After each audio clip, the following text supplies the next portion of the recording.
আজকে বানাবো ডিমের অসাধারণ স্বাদের একটি রেসিপি।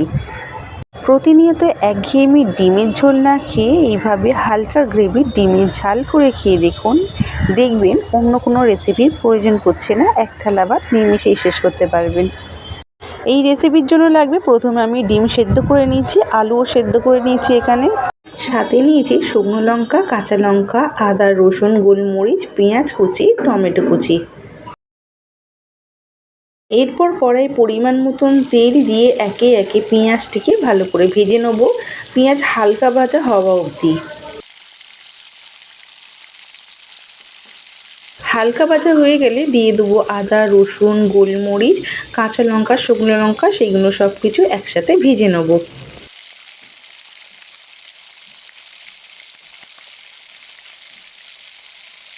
ভেজে নেওয়া হয়ে গেলে টমেটো কুচি দিয়ে আবারও হালকা করে ভেজে নেব।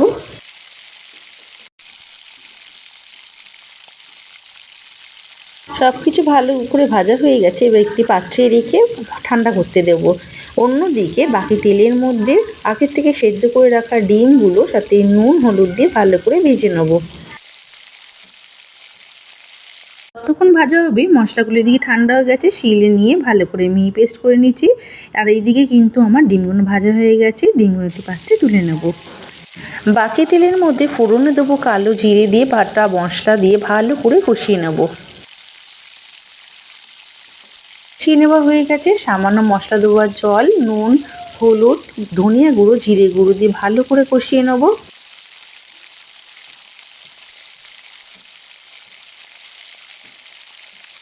মশলা থেকে তেল ছাড়তে শুরু করলে ওই স্টেজে দিয়ে দেবো আগে থেকে সেদ্ধ করে রাখা আলুগুলো দিয়ে ভালো করে মশলার সাথে মিশিয়ে নেব।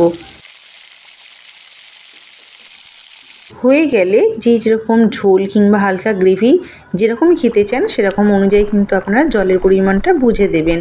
দেওয়া হয়ে গেলে যখনই ফুট ধরতে শুরু করবে ওই স্টেজে আগে থেকে ভেজে রাখা ডিমগুলো দিয়ে দেবো।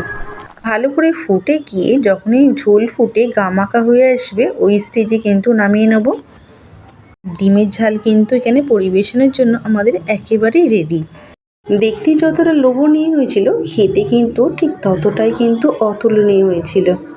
বানানো কিন্তু ভীষণই সহজ, সেটা ভিডিওতে দেখে আপনারা বুঝতেই পারলেন। তাহলে দেরি কিসের, বাড়িতে অবশ্যই ট্রাই করুন এবং আমাকে কমেন্ট করে জানাতে কিন্তু ভুলবেন না আপনাদের রেসিপিটি কেমন লাগলো। ভিডিওটি সম্পূর্ণ দেখার জন্য অসংখ্য ধন্যবাদ। আমার আজকের এই ভিডিওটি আপনারা কে কোথা থেকে দেখছেন সেটা কিন্তু অবশ্যই আমাকে কমেন্ট করে জানাতে ভুলবেন না, তাতে করে কিন্তু আমার ধন্যবাদ জানাতে সুবিধা হয়। এরকম সিম্পল রেসিপি আরও দেখতে হলে চ্যানেলটি সাবস্ক্রাইব করে পাশে বেল আইকনটি প্রেস করে রাখবেন, যাতে সবার আগে নতুনত্ব ভিডিও আপনার কাছে পৌঁছাতে পারে। আজকের এই ভিডিওটি ভালো লাগলে লাইক ও শেয়ার করে দেবেন।